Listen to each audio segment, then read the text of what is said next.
time once again to slip into your camo, grab your bow, and join us out in the field for another episode of the Up North Journal, presented by PSE Archery. The Up North Journal crew is knocked and ready to rock for another exciting adventure. So let's step outside and hit the trail.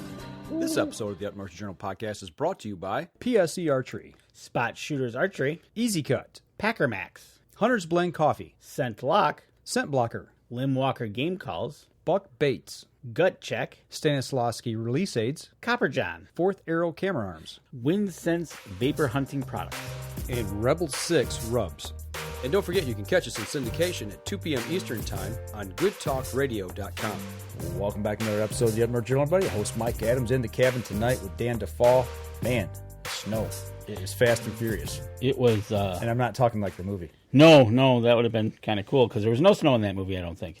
But yeah, the snow's back. I guess winter's back. Or I guess winter's arrived. Yeah, I think it's arrived. Because man, for being January 19th... Yeah, we're starting into the third week, really, of January. Right, exactly. And we're just starting out. This past weekend, we had a winter storm come through and dump, 6 inches out there or so. And it went from snow to the fort. I know it was at 35 at one time. And then it rained. And then it got cold again, froze.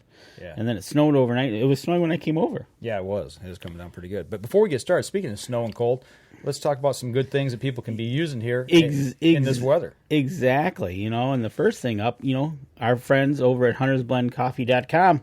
That's right. We're drinking it right now. And if you go over there and you use the promo code, capital U, capital N, capital J, you'll get 10% off your order when you check out. So make sure you go over there and visit huntersblendcoffee.com. And who else?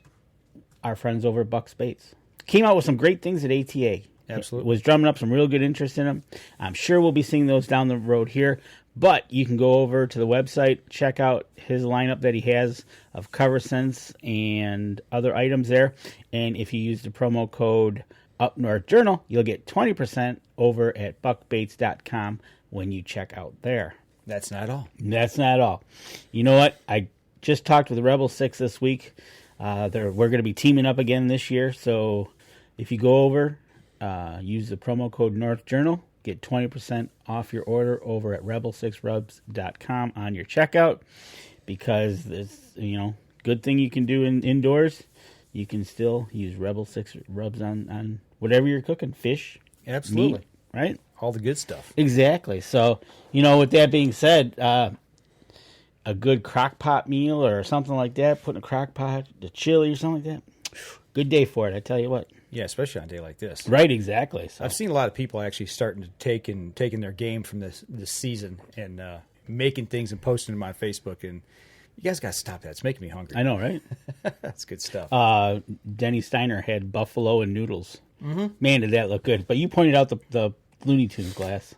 I remember those. He had his dinner plate and had this big glass iced tea sitting there, and it had Porky the Pig on it. And as soon as I seen that, I said, I remember those glasses. They used to give them out at Hardee's. Yes. You get a drink when you dine in and you pay for the glass. We had a whole collection of them. I think we had 2 or 3 sets. I remember glasses, I think, from Hardee's. I think I remember glasses from Little Caesars. Yeah. There was even my mom and dad had a set of the Mackinac Bridge glasses. I want to say they got those at Shell, but yeah. I'm not sure. We had a bunch of those at our cottage, and I think those we packed those away and brought them home, or either my wife's mother has them at her cottage.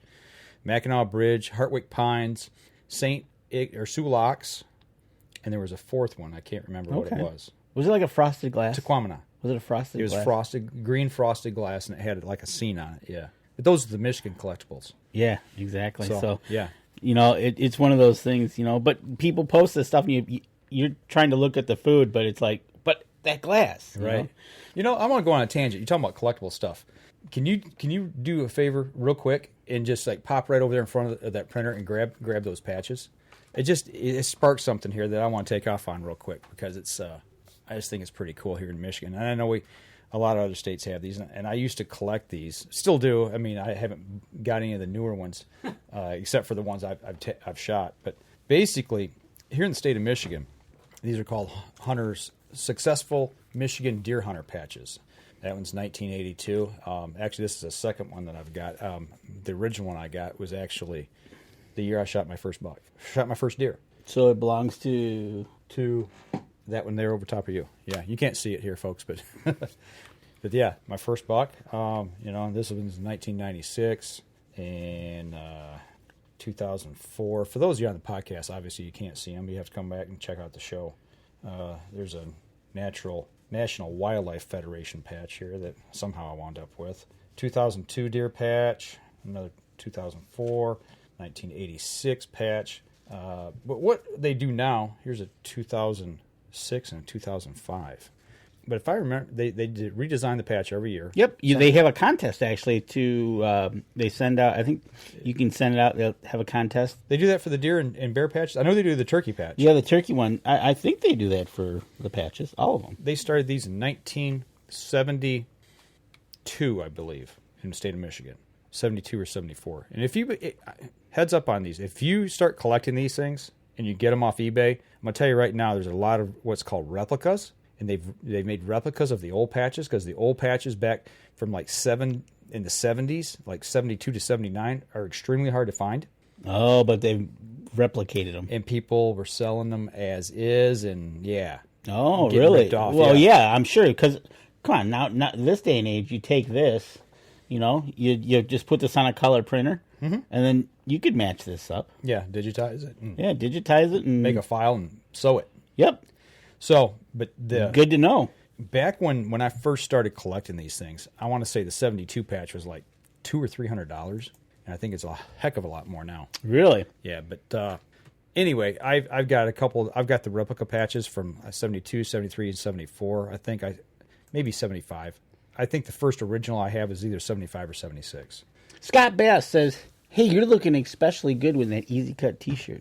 Oh, you like that, huh? Here's a little hint or a little something.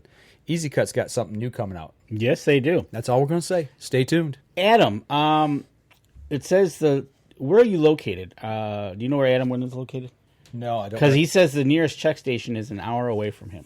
Check station. Oh, where they used to give these out. Well, that's where you get them, right? Yeah. You get them at the check station, and here, his is an hour away. Actually, when I got, like I said, this is another one I got from our deer camp. There was a bunch of them, and our camp manager, he knew I collect them, so they were just laying around. He's like, "Here, take these. I know you'll appreciate them." Oh, okay. So, but mine, the first one I got, 82, when I shot my buck, and that was actually, strange enough, up where I was elk hunting this year. Yes, it was. And it was running with a big bull elk.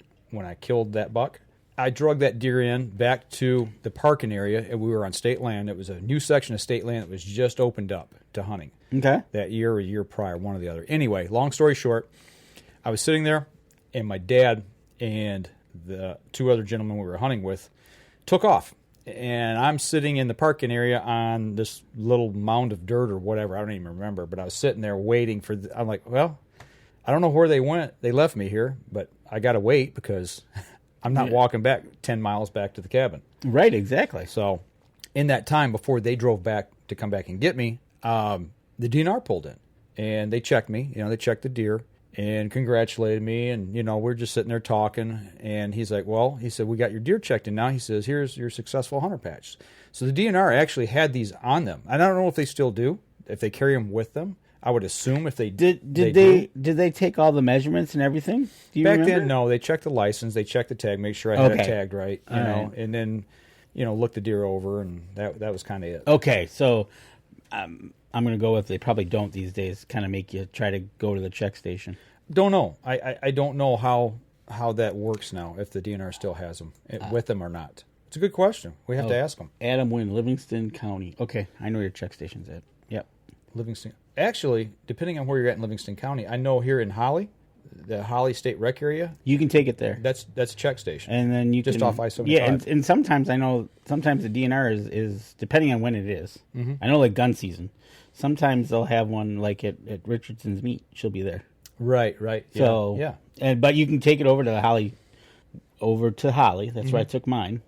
And but yeah, You got your patch along with it. Yep, So- absolutely. But yeah, that'd be an interesting question. Next time we see a CO, we'll, if I can remember it, and you ask them, say, do you still carry the successful hunter patches with you if you check somebody in the field? Absolutely. So I would think they do when they come across people like that. No, they always check you. They just might have a patch. When's the last time you were checked? Out in the field? Yeah. I was, it was before 2002. What had happened, we were up at our property. We didn't have the cabin at the time, and we had come out to the road, and we were kind of just hanging around the truck, and all of a sudden the DNR pulled up. Well, he came and he says, "Hey, how's it going?" Blah blah blah. Usual. Yeah, and then he pulls out a plat book. And he goes, "What's your?" We sold them. We're hunting here. He goes, "Okay, so what land do you hunt? What name?" Yeah. And I told him the names, and I showed it right on the plat book. Here, here, here, and here. He goes, "Okay, good." Because the reason he wanted to make sure you weren't trespassing. Well, besides that, what was happening was they were having an epidemic of hunters going up and actually posting state land as private land. Don't hunt. Along the road, you're driving down the road, you look over, and what you thought was state land or federal, it's now posted. Oh, right. I can't hunt there. Keep going. Right. Well, if you're not, and the section we're in is mainly all private anyways. Right. But they just wanted to make sure we knew what was going on. Right. And so he explained that. Yeah, just up the road. That's what some people were doing, is they were taking no trespassing signs, putting them up on land, which was actually public land, and being able to hunt. I think we just got word on the item we were talking about from Scott.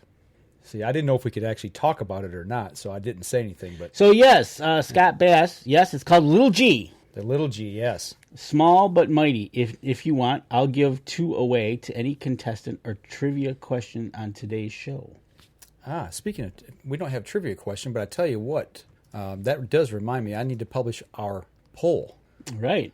And it's up live now. It doesn't have to do with anything, but is anyone getting out on the ice yet and doing some fishing? So right, exactly. Yes, no, or want to, but the ice isn't quite thick enough yet.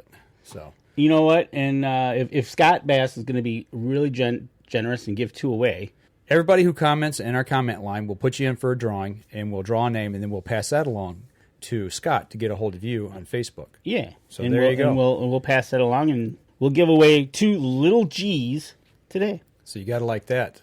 And right now, there's only 2 people in there, so that's commented. So you guys start dropping comments. Just say hi, hello, whatever. Throw us a question.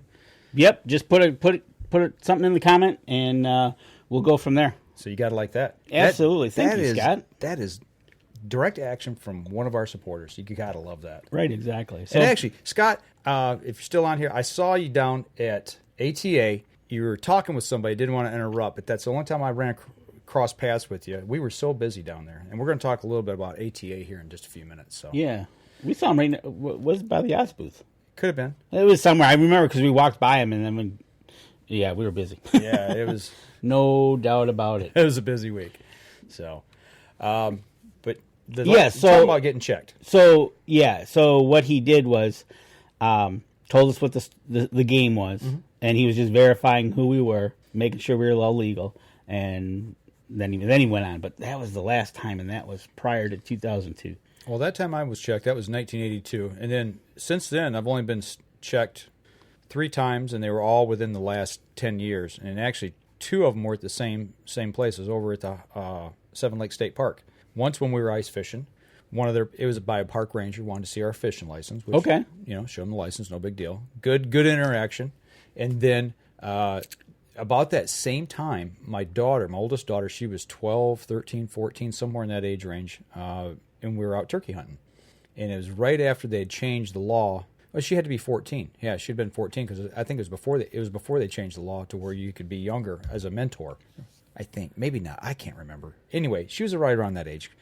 And we got stopped by a CO while we were coming out of the field turkey hunting. And actually, he was looking for somebody who was hunting, had been hunting in the no hunting side of the park. Oh, okay. And he kind of give us a description and everything. And, it was what I really appreciate about it is the time he took with my daughter and, And interacted and talked with her, and we had a really good interaction. I actually got a picture made with them and everything, so that was really cool. And then one other time we were bow fishing over on Lake Panema here locally, and I had my buddy who is the coon dog, has the coon dogs, and runs coons at night, and we got stopped on the water that night because somebody called, hey, there's somebody that's right, yeah. Somebody out on the water over the lights. And they actually sent out the county sheriff on that one because they patrol that lake. And, he stopped us and asked, hey, I just need to see your fishing license and yada, yada, yada, and make sure your bows are secure and all that while you're traveling. And we were good to go. So I've had 3 in the last 10 years. So now that you're bringing things back to me, 2 summers ago when I was up on fishing up on Lake Michigan up by the cabin, we just came off the boat launch, just kind of drifted to the right, was fishing, and a DNR officer was pulling a boat back to the launch, and she dropped him off, and she just made a right-hand turn and came over and checked us. And so you're good. I'm going to check you. Right, exactly. So there was that time, and then, we checked the DNR officer when we were turkey hunting, right? Oh, I forgot about that. Remember, we were checking him because he was... We stopped to ask him for if he'd seen any birds. Right, exactly. Was that the first day you and I hunted together? That was the very first day. And it's all been downhill ever since. It has been. And speaking of downhill, Tom Gensel says 3 sleds and 1 vehicle went through the ice at Houghton Lake. Ooh. Because I think... Houghton and Higgins were supposed to have some good ice, but you're putting big, heavy equipment on it. No. Car? Well... Yeah. I don't know if it's been that cold, but 3 sleds and 1 vehicle. There's 4 people that aren't happy. No. Somebody's paying a salvage bill. Right, exactly. Speaking of paying the bills, we need to take a break. Let's do that. So we're going to step outside. We're going to take our first break. We come back. We'll dive a little bit into ATA and see what's been going on since then. We'll be right back after this. PSE Archery has reinvented the way you buy bows. From now on, you can make the most educated decision possible by basing your bow choice specifically on your shooting needs and goals. All you need to do is ask yourself, what kind of shooter am I? What do I want to achieve? PSE will help find the right category for you. So, what kind of shooter are you? Find out at psearchery.com.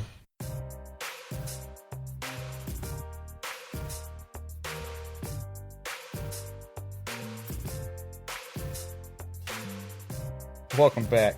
We're talking about, we're just going into the last segment. We're just talking about cars going through the ice and stuff. I tell you what, driving around down here, southeast Michigan, not really seeing a lot of ice. And not yet. It's just starting to form. Hey, we got another person on. Make an announcement here real quick before we get into this next segment. I see Ian Sparks is on, Jerry Lambert. You guys drop a comment in the section. Get your name in a drawing for some good... A pair of Lil G Loppers. Yeah, Scott Bass. Cut, yeah, so. Scott Bass is going to give away 2 this show. He has stepped up, and we'll have that drawing a little bit later after the show. Just say hello, drop us a comment. Yes. Whatever. So, like I said, some people go first ice is best ice. We haven't had a lot of ice. So, and it just came across my feed. They're going to have a ice fishing derby over at 7 Lakes. What's the date on that? I'll look it up. Well, there's one coming up in Linden, too, that we talked about. I think it all works together. Do they? Okay. I think so. There's a lot of them starting now, or coming about in planning stages, or they've got their dates, but hopefully we get the weather. Right now, the ice, I'd say here, I've not been out on it yet, but we've had 2 warm weather. We had a lot of rain after this big snow. So, guys, just be patient. Those fish aren't going anywhere.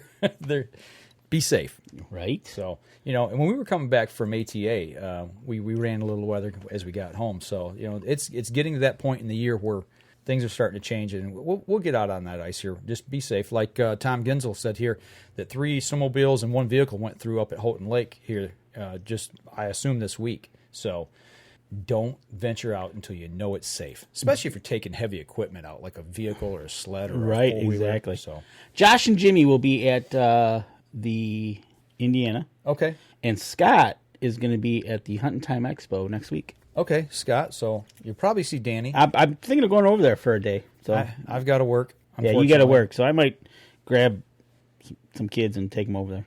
It's just part of the nature of the beast right now. And I'll get a little more into that here in the next segment of the show when we talk about our Winter League archery. But ATA, we went down to ATA. You guys have been seeing the drops. Hopefully this week, we dropped the interview with John Dudley, joined the PSE. We dropped the interview with Donnie Vincent, and we're working on a couple others. And hopefully this week I'm going to be, if you've seen my post a little earlier, you know that I'm working on the Infuse right. Well, Oz from Scentlock. Kind of trying to do a couple a week. Yep. Time permitting, you can edit them in. Somebody said there was just about 8,000 people at the show. Yeah. I think it was Billy. Yeah, 8,500-ish. Yeah. To me, that seemed like way down. Well, that's an interesting take on it because considering they did not let media in for the first day of the Thursday, I heard mixed reports as to was that good, was that bad. Right. 130 people registered as media. Right. So obviously, when you're dealing with 130 people, which isn't many compared to the 8,500. Right. Right. So, yeah. So it was mixed on was it good, was it bad. I heard some people saying, "Hey, glad they weren't here." Mm-hmm. On the other hand, when you're doing big announcements and stuff like that, the only people hearing it is the vendors and buyers at the time, and you don't have the media personnel to get that out. Right. But what we did notice is there was media on that first day. Yeah, there was. There were some people that had different ways of making their way through and getting the job done and what they needed to get done. So, and obviously we were there with PSE, so we were working hand in hand with PSE. Yeah, and it was it was a good time. We actually had good weather going down, which is amazing. But it was nice. It was got in there and there was a lot of stuff going on. There just was, from one end of the place to the other, and in both halls and in between, it was just once they opened up the doors at 8:30, it was just a nonstop barrage. And you saw everything from bows to arrows to the pole to help you with the camera and the tree saddle. I know Kim was really excited about that, and that's that. If there's anything that I wish I would have spent time and had the time to go check out, that's the one thing. And I'm hoping that actually they should be back down at the Novi show, the Outdoor Rama. Yeah, they typically are. There's just something about tree saddle hunting that really, really interests me. It piques my curiosity. And it's something I'm thinking seriously about starting to check out and maybe experimenting with. Hey, why not, right? It's another tool in your tool belt to use for hunting. Tool belt. I see what you did there. You like that? Yeah. So, and I just see a comment here from Jerry Lambert. He says that there's no safe ice down in southern Michigan that he knows of right now. He's looking forward to doing some winter scouting and shed hunting. And, Jerry, you need to talk to Ian Sparks about shed hunting. That guy. Oh, the pitch. Oh, yeah. The shed that he found, he didn't have to go real far to find it. It was pretty amazing. So maybe he'll drop a little comment down here on and Scott Bass even says it was way down, and that goes. I think that goes hand in hand with what we're seeing. We could see in the industry overall going down, right? And that in turn goes to what Pete Shepley and John Dudley talk about, educating and getting people back into the sport, no matter if it's archery, target, or archery hunting. Well, and Brian Quacka Pigman said the same thing. They've all got, and that's, I guess, the synergy with PSE and all of them. The people they brought on board is they each fit a little niche. But the biggest thing is how do we capture and get kids back into hunting? That was a reoccurring theme that we saw at ATA. Right. And Young Guns, the people we interviewed, and we're going to be dropping that interview here, talking about fitting people with bows, fitting youngsters with bows, and getting them fitted properly. And they were awesome when we see that interview we did with them.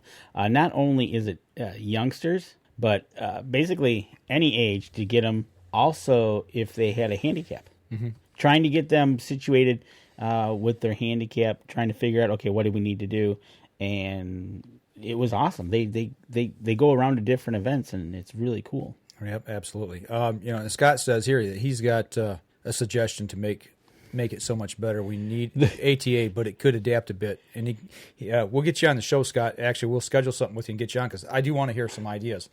Because they need some ideas. Well, we talked to them. We did 2 or 3 years ago and gave them some ideas, and lo and behold, they used them. They used them, but they didn't include us. It was ideas we had that we wanted to help them with, and I guess we're not big enough fish to bother with. Yeah, so. well, go figure. But isn't it amazing how you come up with some ideas and people take them and run with them, and you, not that we want credit for them, but it's like you want to be involved, with the solutions. You want to be able to help and give ideas and input, and it's just I don't understand this industry seems to be. There's people that all band together and want to work together, like the group over at Nexus and the group over at Easy Cut, that we're affiliated with, and they work, and the people at PSE, we're all working together in synergy and trying to help. And it's not about getting credit for something. It's about promoting the outdoors and for getting more people involved. And I simply don't get it, because there's the other side, people that they want to take it and run with it and take those things and, hey, look at me, look at me, look at me. And there was actually one of the guys, I won't say which team, but he posted something this week that was just simply incredible. And it hit home. It's like, if you're trying to get into this industry and do something and it's all about you, you're in it for the wrong reason. It's about sharing with other people. It's about getting other people involved in the outdoors and getting them into the fold. This division just needs to stop. Well, when we dealt with Tread, and when we first got in touch with him and we talked with him, and I'll say he's old school, right? And what his thinking was of the industry, right? And you basically had to sit down and kind of explain it to him where the industry has gone too. He was shocked. He was literally shocked, and he just kind of what he thought how it used to work was back in the day. That's how it worked, no doubt about it. So, but now, we you explained to him and said, hey, it's kind of changed a little bit. Right. And he was just kind of like, really? So, so I think the industry in a whole is changing, and we need to get people back into it. And, talking about, unfortunately, we lost Jim. Mm-hmm. That shop is now closed down. And when you start taking those little shops out of the equation, you're going to have to start traveling further distances to get to a place where you can buy a bow and shoot inside. And get it serviced. Well, down by our other team member, Ken Cicluna, down where he lives, which is about a half hour to 45 minutes south of us. Yeah. He had a shop, their local shop down there closed last year? 2 years ago. Well, I think it's 2 years now. 2 years ago. And then another local shop here that carried a different line than what Jim had. There's issues going on there now that we hear. So it's like that's 3 shops in the area within a 30 mile radius here that's all of a sudden gone, and there's a void. I mean, it's just, where do we go? Right, exactly. And if you go to these big box stores, which is okay, but sometimes one of two things: you're going to get what's on the shelf, and what they can get. And then the bow tech that might be there might only be as good as the training that he got from whoever he got. Right. Whether it was a 2-week class somewhere, or maybe he had somebody that could train him, and they're not bad. Yeah. But then we know, like the Bass Pro here has actually got lanes to shoot, which is nice. But the Cabela's typically only have a little 10-yard side range that one person can just get the feel of the bow. Right. So, and luckily within 30 miles of us here, we've got Beyond the Ears over in Oxford. That's the next nearest pro shop to us. So we now have to travel, a good half hour, probably 40 minutes. It's a little bit further to get there, just the route we have to take. Yeah, there's no straight line. No, there's not. It's like you want to go over there, and you literally is not a straight line. Well, what I liked about the shop we shot out of here, Spot Shooters, before they closed with Jim's passing, you could get up in the morning and you say, oh, you know what? I just want to go over and pick his brain for something, or I want to get this tweaked, or I want to go over, and just have him look at something. And you just pop in, throw your gear in the cart, and within 10 minutes I was there. And that's not the case anymore. So, and you're right. And Scott even says we'll definitely schedule something, but it's so important for the industry. And he's right. And like you said, you wake up in the morning, or like if I'm coming home and I got a couple hours in the afternoon, and I'll be like, well, I can run down there and get my bow out and just shoot a couple rounds and talk with Jim, and Yeah, that's all gone. It's gone. Yeah. For now. Yeah, for now. We don't know what's going to happen over there. So,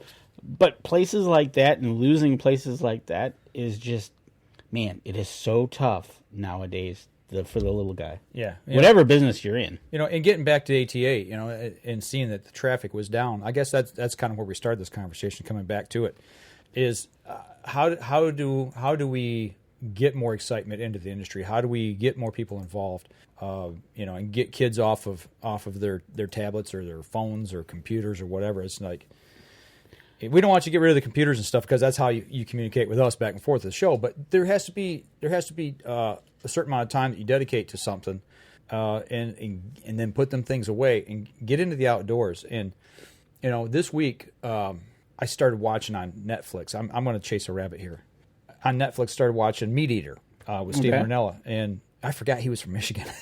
Well, see, that's the thing, the dynamic of the world is changing so fast, so rapidly, with electronics, with anything out there, and we've seen at the ATA different variations of the use of electronics and stuff, and whether it be an app related or is it the SIG that's got the scope? Yeah, the integrated scope with the rangefinder. Right, exactly, and all this technical stuff. But yet you still got to get outdoors to use it. It's getting them over that hump to do that, and I find that's what we need to do and focus on. Well, the thing about watching Meat Eaters, I was watching season 5, and there was at one point I forget where he was at, somewhere. I think he was out actually on an island out off British Columbia, out in the Pacific, and he was sitting up on this mountain, and he was all by himself. Obviously, he had a cameraman with him, but he was reflecting about, it's not about always taking game. It's always not about taking the shot. A lot of times you spend a lot of time reflecting when you sit in the woods. And for me, getting away from work, getting into the outdoors, sitting in that tree stand, whether I see game or not, you spend a lot of that alone time, and you do a lot of soul searching within yourself, whether you're a person of faith or not. And you start to dwell on life and what does it all mean, and just cleansing yourself. And sometimes you're out there and you go to those places. He said it's alone and it's sad, but yet and still it's invigorating. It's just certain places you go to that bring out different emotions in you, and that's what you can't get. You can't get that on a cell phone. You can't get that on a tablet or a computer. You've got to go and seek adventure, and I think that's what that's the part we need to sell. I think, and not sell, but impart upon these people is the sense of adventure. Where's that went? We've lost it. Well, some of the best times that we've seen is, for me, especially in the AP when I'm out there, is sitting in the blind watching the sunrise. Absolutely. And it's pitch black. Yeah. Either you might hear coyotes, you might hear wolves, you might hear the crunching of deer. Whatever it is. Or a tweet of a bird. Well, it's dead silent till that time when they start tweeting. And then it's like, okay, the morning is... Or you hear the flutter of the wings. Yep. Coming by your tree stand. We're fortunate enough we've got a lake at our place. And the trumpeter swans, when they come in, or the geese, or the ducks, whatever it may be, the waterfall that comes in, it does something for you. Right, exactly. And Jerry Lambert says Michigan Bowhunters Association is very active with promoting archery leagues, clubs, and special events. And I can't remember who it was. We talked about this, but they wanted to do it in the schools. Some schools have it. Yeah. Some schools won't allow it, and it's like that's what we need to get it interested in the schools.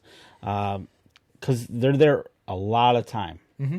And if you can get it in there and pique that interest and get the parents to go in there and find something that the child is interested in. Absolutely. And plus, archery, whether you're shooting at a club and then you meet other people, or if you go to these tournaments, you even meet more people. Absolutely. Well, speaking of that, I tell you what, we're running a little long here. Let's go ahead and take our next break. We come back. Let's talk a little bit about the archery league, because that's something that we've been involved with. Actually, we're shooting tonight. That'll be our third week, and we've not yet talked about this year. So we'll step outside, we'll take a quick break, and we'll be right back after this. PSE Archery has always dominated the speed category. Now, the most revolutionary cam system ever to hit the market has perfected the shooting experience. Introducing PSE's Evolve Cam System, featuring extremely high let-off capabilities and the smoothest draw cycle in history. No other cam system has ever delivered this level of total comfort and total control. Experience PSE. Experience performance. All right, I got Danny back on track now. He's in the commercial break. He was going off. Yeah, where were you going to go with that thought? I don't know. I just was trying to get everybody to make a comment in the section, and where were we? Yeah, and for those of you on the podcast listening, obviously you can't see what we're talking about, but go over to Easy Cut. Check out their products. They got the new Lil G that's coming out this year. It's actually one of their guys is actually on the show or in the comment section right now and is going to give away 2 of them. So see guys on the podcast, guys and gals, this is why you need to check out our Facebook Live. Yeah, exactly. Things happen because this was totally unplanned. So he popped in and he's helping out some people right now. So that's a good deal. What else we got here? Anybody else in the house? Yeah, Josh is begging for Lil G's. Like I said, we'll send Josh some Oreos. And just as easy as the afternoon fellow, Steve Denoyer's in the contest. There you go. There he's in. But where I was going to go with that, what were we talking about? We were talking about getting people into the outdoors. And you were talking, actually, Jerry Lambert made a comment about these archery shoots and things of that nature. And Lincoln Roan, I see his name, and that's another part of this. Whether you're really into the food plotting part of the hunting or not, that's another way to get out in the field any time of the year. If you're going to go put a little plot out of just cutting some weeds and throwing some seed down, you can do that, like right now, you can start planning it. Jerry Lambert planned to do some shed hunting. You can do that right now. Right. Get outside. Come spring, start clearing a little plot of land that and then get the children involved to doing those things and showing them how. Hey, let's go walk the woods and look for sheds. Well, this year, my plan, once we get our lease secured back down to Indiana, I think March-ish, end of March is usually, I think last year that's when we started doing some work.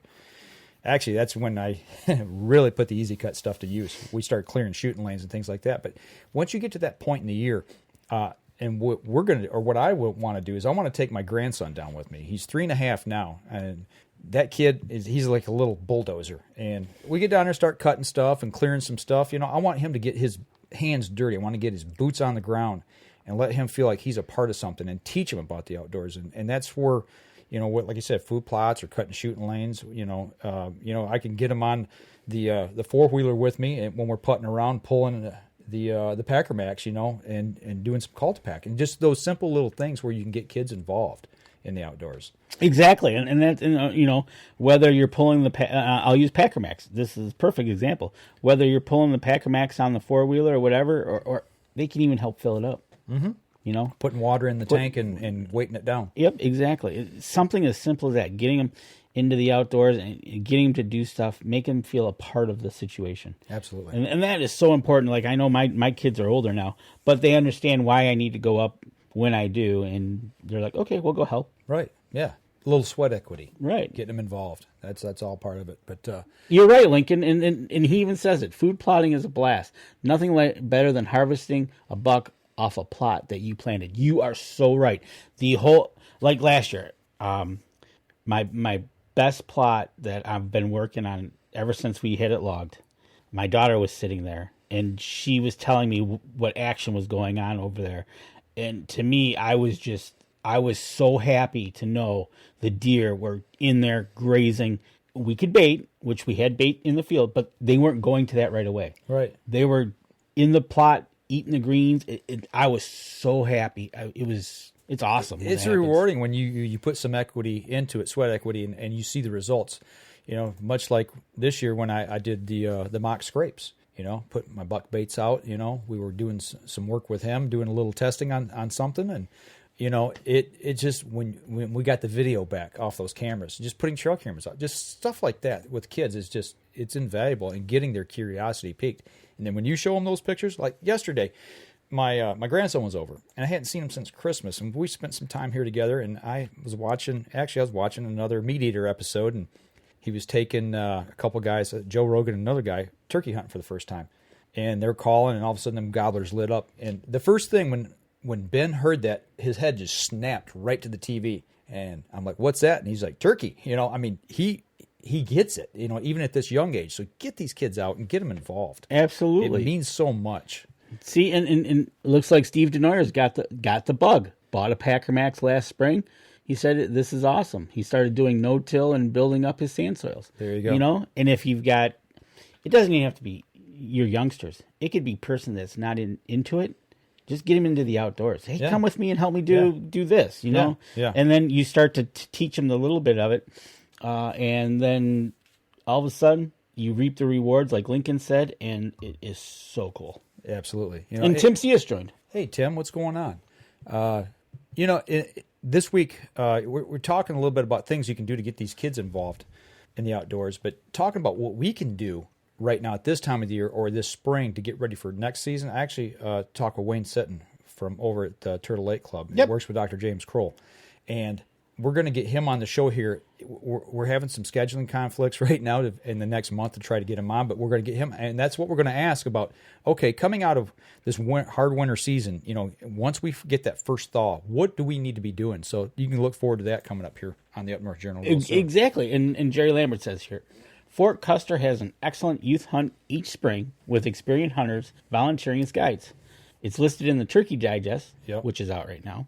And he has helped with this event, and he says it's excellent. Well, in Tim C.S., they do that over in West Virginia. I believe he heads up a group that does the same thing. They take out youth during turkey season. If that's right, Tim, let us know. I think you're doing that again. Yeah, and Tim C.S. is kind of sad. He's got no snow. We'll send some your way. I know, right?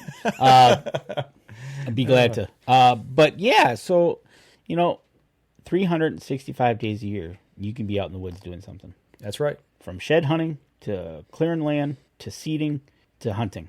You know, people use hashtags for different things, and you know the one that I've been kind of sticking to is, you know, the one I use for the gym and everything. But I think I'm going to change things up a little bit this year. I'm going to say always hunting, because that's what we do. Because mine was deer season never ends, but you know it's not just about deer season. It's like, how about always outdoors? You know, always outdoors. Yeah, there you go. So, you know, let's start. You know, let's kind of form a hashtag around something that we can use to get people involved in the outdoors. So if they check something out, it's not always about hunting. It's about getting them involved in the outdoors. So you're right. You know, and I was just about to say that, because if they're not a hunter, let them bring a camera. Absolutely. Let them bring a camera and say, hey, if you want to shoot pictures of, because typically I see a million squirrels. Right, squirrels, birds, whatever. And you see so much different things happen in the woods. Like this year I had that fox rob a sugar beet.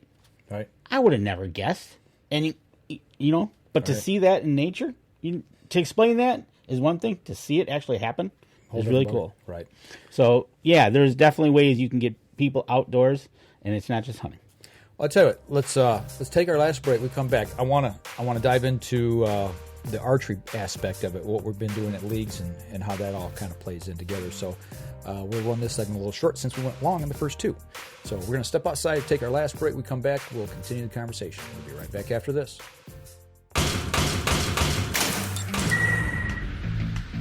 Acceleration is part of PSE's DNA. PSE pioneered the speed movement. Now they've developed the vapor category to help you find the most powerful bows on the market to fit you. High speed equates to intense power and building the momentum you need to be successful. Are you a vapor shooter? Find out at psearchery.com.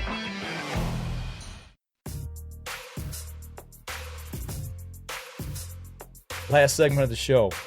You know, we came into the show tonight, Danny, not really knowing what we're going to talk about. Like, happens every now and then. But, man, this has been a good show. It's been a good show. It's kind of it's for us, these shows, which start out with, what are we going to talk about?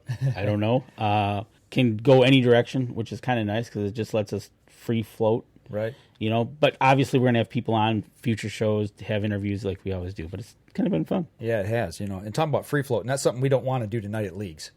I don't want any free floating pen. Right, exactly. And you know what? We've been shooting. This will be week number 3. Yes, tonight will be week 3. We've shot 2 weeks. So with that being said, you know, just getting back into it. Actually, last week wasn't too bad considering we were coming out of ATA. You know, last year, I remember coming back from ATA. We got back on a Saturday like we did this year, Saturday evening, and then had to turn right around, cut a show Sunday, and then go to leagues and shoot right after like we're doing tonight. And that week stuck in my mind so much because I was a wreck coming back, number one. Right, exactly. And I couldn't shoot for beans. Right, exactly. And one of the things we didn't do, we cut the show down at ATA this year. So we actually had all the way up until we went shooting just to kind of decompress and relax and get some sleep. Try not to get the show crud, which I think we're okay. Yeah. Which is nice. But I remember last year, there was that week, I wanted to blame it on the bow. I started tweaking and wrenching on the bow in the whole first half of the shoot that night. It was the funniest thing. And I was getting mad, and I really wanted to launch the bow right down the range. And then Danny said, dude, just relax. Just shoot. Just shoot the bow. So I went back, put everything back to base setting, and after that I was like, well, you know what? I blew up the whole first half. So you did. It doesn't matter now. Might as well just shoot. And I got up and just shot, and actually shot halfway decent the last half.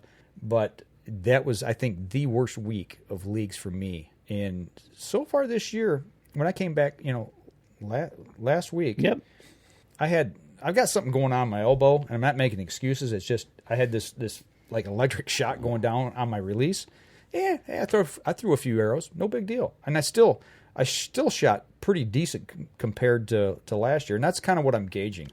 First week I was up 30 points from last year. I didn't even check what I was up last year or last week compared to last year. Okay, so I don't know where I was at, but I know I shot better. And actually, I was pretty doggone close to what I shot first week this year. Okay, cool. So it's making those slow, steady advancements, and we'll see what happens tonight. So. Yeah, I was kind of tinkering at the end of last week, and I started feeling better. I think one of two things are going to happen. Either I'm going to buy a bigger power lens. Okay. I'm definitely not going to shoot with my glasses. I'm going to take my glasses off. So, okay, that being said, because that's something I had to adjust to 2 years ago. I started to shoot with glasses, and it ticked me off because it's like, you're getting old. Well, yeah, I'm getting old. But so are you nearsighted or far? Do you have trouble seeing far? Well, these are bifocals, right? So okay, I was monkeying with it in the first half. Okay, first rounds, and I was like, what's going on? So shooting with or without? I was shooting with. Okay, and then the last few rounds of the second go around, I took my glasses off, and I'm like, I think I'm having, depending on where my eyes are, right, seeing the target clearer. I can see it, but clearer. Okay, if I take my glasses off. Okay, so I'm like, okay, I'm getting that whole from my eye to the sight to the target thing going, and so I'm going to try it tonight. We'll see what happens. So I'm just messing around. I'm just having fun. Be interesting. Are you going to shoot tonight without your glasses the whole night? The whole night. Okay, we'll compare like maybe week one and this one. What I'll do, yeah, exactly. So see how you shoot. Right, and getting out there and doing that, and just. But yeah, last year at this time you were kind of ready to throw the bow. Yeah, I was. Yeah, I guess it's a lot like golf. I've never golfed before, but guys say it's a lot like golf. It is a lot like golf. It's a mental game. Well, for me, it's bowling. Yeah, because I'm a bowler. You're trying to hit a mark. You used to be a bowler. I retired from that, and I remember those days. And now it's exactly like archery. And I talked to Dee Starnes. Yes, she was a bowler. And Scott Stern's wife. Yes, and it was the funniest conversation. We both had the same yep. Okay. In the whole conversation. So it was just one of those things but tonight we're going to go, we're going to shoot, and we're going to have fun. Okay. That's the plan. What's been I guess that you say the biggest struggle so far for you has just been that differentiating between your glasses? Messing around with it. And Steve Denoyer, it's shooting paper targets. We're shooting three spot FIDA style at Oakland County Sportsman's Club. For me, last week, and even the first week, to me, and I haven't really shot hardly any. I've shot one time since deer season, and that was Christmas Day because it was nice out. It was 50-some degrees. Right. But for me, it's getting on target and holding holding steady enough to be able to execute that shot. So what I'm getting a lot of pin float.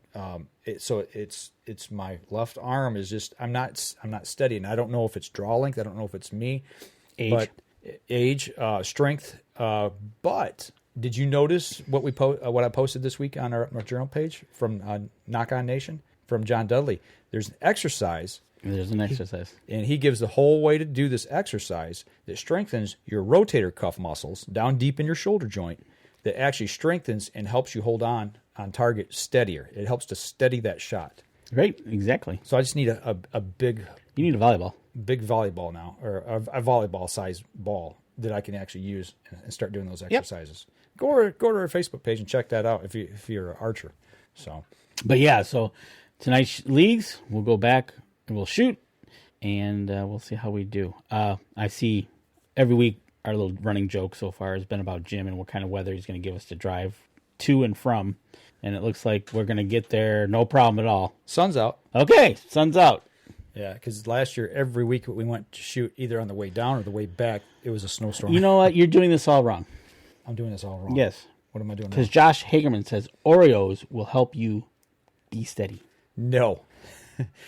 You gave me the sugar jitters, man. It's almost like drinking too much coffee. I think that was part of an issue at one time, too, is the caffeine, and I've had to kind of cut back on it. Actually, I'm out of Hunter's Blend right now. My cup's almost empty here, so I have to get some more. Not before leagues, though.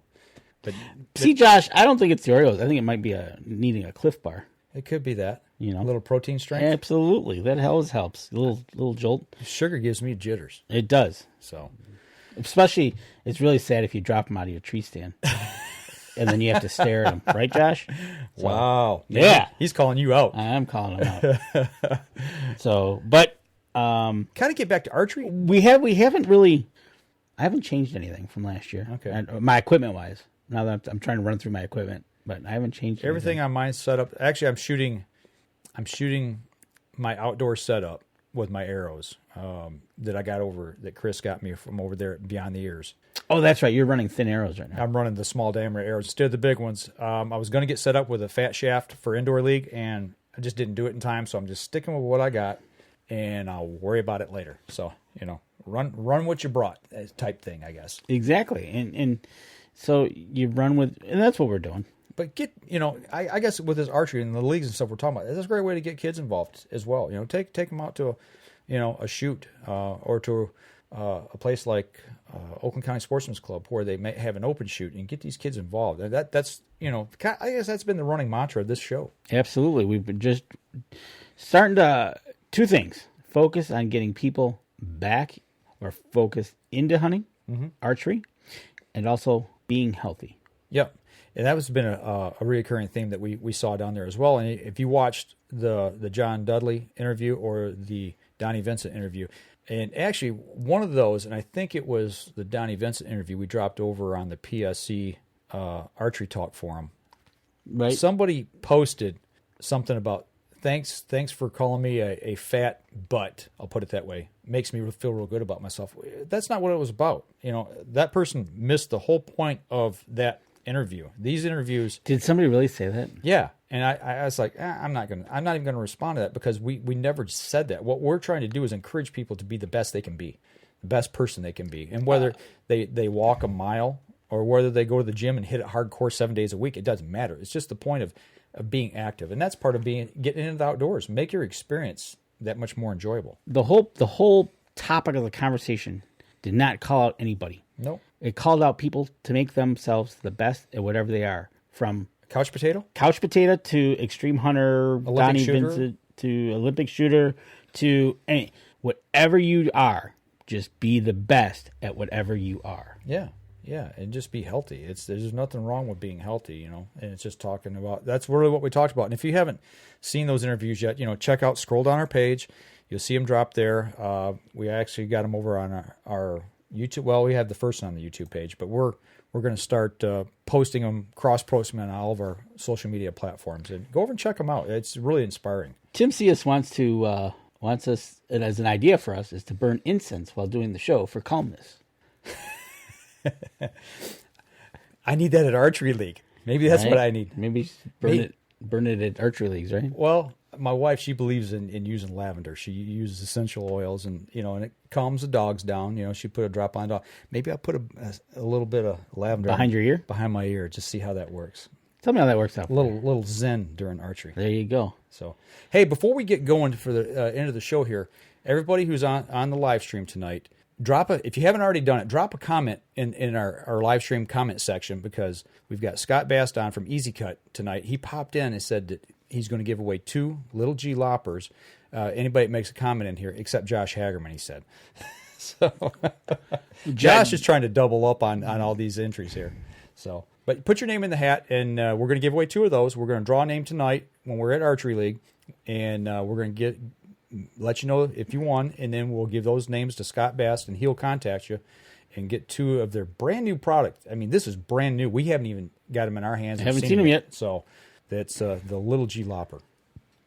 That's right, Josh. You define your legacy, make the most of it. Yeah, that's a great way to put it. It is. That's a great way to put it. And like we said, if you're going to be a couch potato, just be the best couch potato you are. Yeah, just be active. Get into the outdoors. Get to the gym. Take a walk, ride a bike, what have you. But get over and listen to those interviews. I'm telling you what, it's my daughter. She listened to the one with Donnie Vincent, and she's like, and my daughter's really active. She does a lot of exercise and working out, and she really watches her food. I'm really proud of her to what she's done with her life in the last 2 years. And she's like, wow, that was so insightful and made an impact. So she shared it on some of the pages that she belongs to. Right, exactly. And that's the thing. And coming from a person of that caliber, and he actually, it was Donnie Vincent that gave us the story of the gentleman that he didn't say born again, but he said started living again. Yes. Live again. Yeah. He said he wasted the first 40 years of his life. Right. The guy was 390 plus and lost like 190 pounds. I think he said he was down to like 190, like lost half of his body weight. Go over and listen to that interview. Both of them just really, really impactful. So it gives you some new insight, not only into the outdoor world, but into just being healthy. So that's it. So I tell you what, we're running up here at the end of the show. We're going to hang around for a few minutes, but what I'd like to do is go ahead and wrap up the podcast portion. If those of you on the podcast are listening, feel free to share on your social media page. We encourage you to go over and subscribe to our YouTube page, our Twitter account, and here on Facebook as well. So absolutely, it helps us. If you like us, share us. Yeah, absolutely. It helps us out, and it helps the people who help us. And it looks like our poll, ice fishing, 100%. No, nobody is getting out on the ice yet. And and actually here in Michigan, unless you live way up north of Houghton Lake, I would say that's probably a good thing. Right. So wait for that ice to form. Remember, be safe out there. So I tell you what, we're going to wrap up the podcast portion, and we'll see y'all next week. And don't forget, you can catch us in syndication at 2 p.m. Eastern Time on goodtalkradio.com. This episode was brought to you by PSE Archery, Spot Shooters Archery, Easy Cut, Packer Max, Hunter's Blend Coffee, Scent Lock, Scent Blocker, Lim Walker Game Calls, Buck Baits, Gut Check, Stanislavski Release Aids, Copper John, Fourth Arrow Camera Arms, Wind Sense Vapor Hunting Products, and Rebel 6 Rubs. Thanks for listening, and join us again here next week. Until then, remember, as we always like to say, if you're out on the water or in the woods, shoot straight and be safe until next week on the Up North Journal.